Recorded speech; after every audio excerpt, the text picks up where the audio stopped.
Üdvözlöm Önöket! Sopronban egy pártalagottságú penthouse lakást ajánlok a figyelmükben. Tartsanak velem!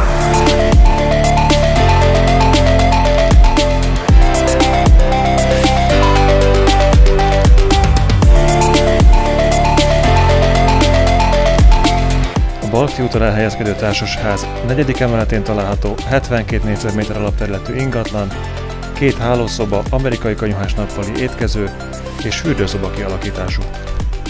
A lakást jó minőségű, igényes burkolatok, beépített bútorok és szaniterek jellemzik. A nagyméretű nyílászárók elektromos redőnnyel és rovarhálóval felszereltek. A lakás melegéről kondenzációs gázkazán gondoskodik, a nyári forróság ellen a nappaliban elhelyezett klíma áll rendelkezésre. A lakást 3 oldalról 45 négyzetméter alapterületű tetőterasz veszi körül, amelyről csodás panoráma nyílik a városra.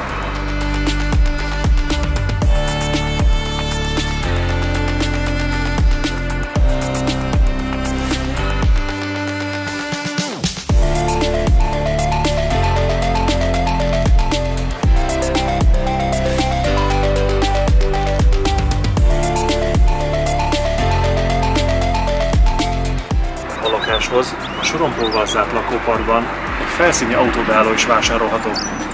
További részletekért várom hívását!